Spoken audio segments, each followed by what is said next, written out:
Good morning, good afternoon, good evening, folks. Michael Zuber, one rental at a time. It is Monday morning, and that means we bring on the one and only and legendary investor, Mr. Greg Dickerson. How you doing, sir? Doing great. Good to be here.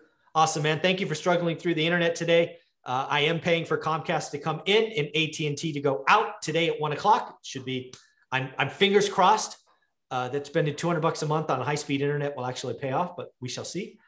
In our last interview, though, Greg, I want to talk about an article I read on CNBC talking about 8 things that the affluent or successful do, and really talk about why I see a lot of these traits in you, given our last year and a half of speaking together. You ready to go?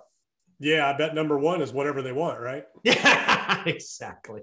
No, number one, at least the first one we're going to talk about here is, successful people manage their network, right? The people that they choose to associate and spend time with.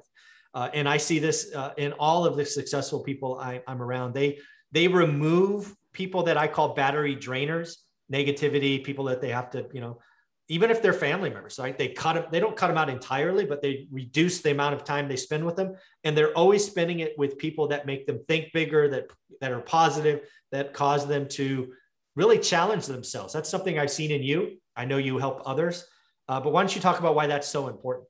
Yeah, I mean, you are who you hang around, and show me your friends, I'll show you your future, right? So, I mean, it's really as simple as that. You're only going to rise to the levels of those around you. So, you want to surround yourself with people that are, number one, better than you, smarter than you, more sophisticated than you, doing bigger things than you, so that you can learn from them and they can help bring you up. And then in turn, you want to insert yourself in some of those environments in a productive, constructive way so you can help bring up, others as well.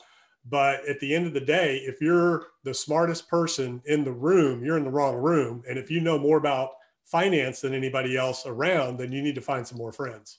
Couldn't agree more. The next one I see, again, I see in you as well, is they see fear as an opportunity. Right. That is something I certainly saw in 2010, right? And that's why I follow the consumer, right? If you can follow the consumer and figure out when they're afraid or greedy, if it's that simple, you really can make a wonderful living and do some great investments. So yeah, using fear as an opportunity, I thought was pretty cool. Yeah, exactly. And there's some, caveats to that as well. But at the end of the day, the economy, the world goes around, the supply and demand, it's buyers and sellers. So you want to be selling whenever selling. And, we've all heard, the Warren Buffett adage of, be fearful when everybody's greedy, be greedy when everybody's fearful. That can work against you. So you have to be very careful what that means and how you apply that context. And then, of course, the greatest of all time, buy when there's blood in the streets, right? So yeah. I've made my best moves in the markets when they were at rock bottom, when everybody else was, the world's coming to an end. And that's when I'm like, that's it, I'm going in. Right. Now, it was at a point in my life where I could take that kind of risk and, those types of things. But at the end of the day, the simplest thing is when everybody else is buying, that's when you want to sell. When everybody else is selling, that's when you want to buy. Yeah, that's one of the reasons I still go to real estate meetups. I say yes to those because I'm trying to figure out what the audience is excited about, right? Because I've seen the herd. I've seen the herd get bigger and bigger and bigger and just run off a cliff. I'm like, I'm going to go the other way. Yeah, so that's well, the biggest thing you have now more than ever before, afraid they're going to miss out, especially when you have big exponential assets like cryptocurrency, stock market, where you have the meme stocks.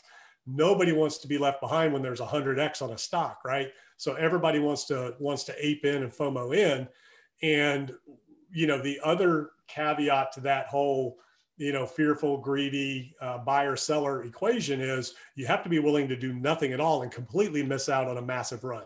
So, I didn't participate in any of those meme stock things, anything like that. I watched them and it was fun, but, those aren't things that I have to do that I need to do. So there's times when, you want to kick back and not participate in some of those things, but hey, I missed out on, a potential huge opportunity there, but, it doesn't apply in every situation every time.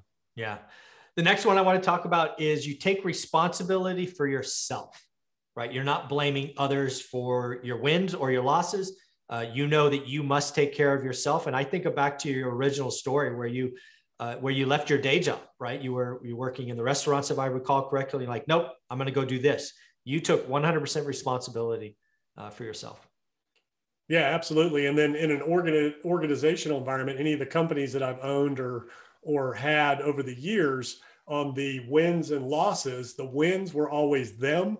The mistakes, the losses were always me and I. So I always took responsibility for the downside, and then I put the satisfaction of the wins on the team. So it was all about them, and celebrate your successes. It's all them. It's all the team. It's all we. And that's the other thing. I always talk in terms of we in my organizations. I always said, yeah, we do this, we do that. And people are like, well, who's we? I'm like, that's the employees of the organization. They're like, well, do you have partners? And I never had any partners in my main companies. I would partner with people in some of the other companies that I spun off that I didn't run. But I always talk in terms of we, not I, unless there was a mistake or some downside. And then that's when I would take responsibility. Well, that one's on me. That's and awesome. Whenever something went wrong in organizations or in my organizations, it was never who did it, or, it was more like what happened. I don't care who did it. I just want to know what happened so we can fix it and not have it happen again. That's awesome. That actually feeds right into the next one, is you embrace failure, right? You try to learn from it so you can, not repeat it, right? That's something I've always believed, is failure is part of the process, but it's repeating failures that are really expensive. Yeah, exactly. And you want to learn from your mistakes and hopefully not repeat them. And, when you say embrace failure, I wasn't looking for it. I wasn't like, I want to fail, let me fail. It was like, I wanted to avoid it, but, obviously you're going to make mistakes, you're going to fail. And it's just part of the natural process. You can't know everything, no matter how smart your team is. You're going to have your issues. You're going to have your losses. You just want to have more wins than losses. You want to have more success than failures. But yeah, the biggest lessons that I've ever learned have been from the ones that didn't work out the way that I intended when I set out, but they always work out better than I thought, no matter what. Yeah, that's awesome. And then the last one to talk about is value education. Now, this doesn't mean, a lot of people hear value education, you think going to college or master's degree, any of that stuff. No, it's choosing what you want to learn, investing in your time, seeking mentors, YouTube University, whatever it is, you can learn lots of different ways, trades. But again, you value education because you simply don't know it all. Exactly. All we know is what we know. We don't know what we don't know. And the biggest thing and the biggest mistake people make is thinking they know something when they don't. That's the most dangerous thing.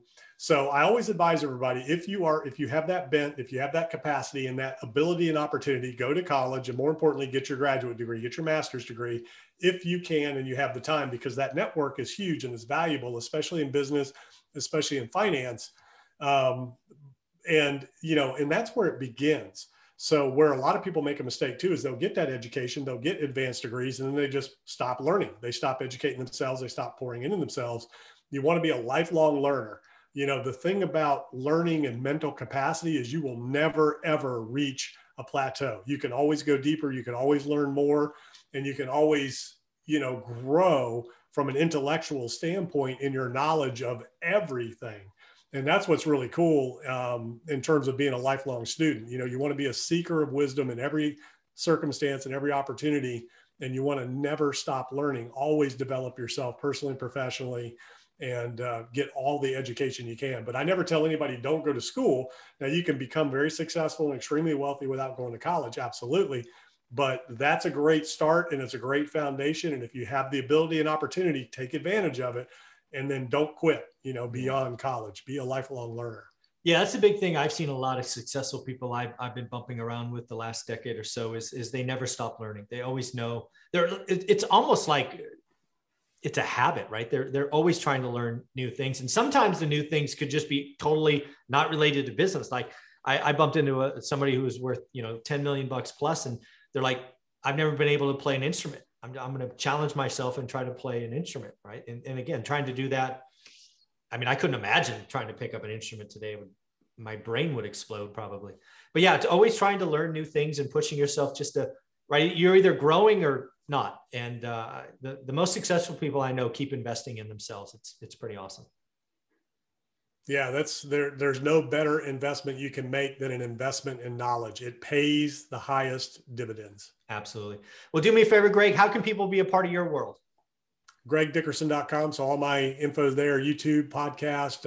I put out content every day on entrepreneurship, real estate investing and development, economy, finance, cryptocurrencies, all kinds of stuff. Yeah, do yourself a favor, follow him on YouTube. His channel is blowing up. He covers lots of things that I do not touch because he has lots of experience that I do not have. So thank you very much, Greg. Have a wonderful day. Yeah, it was great seeing you. Thanks, buddy.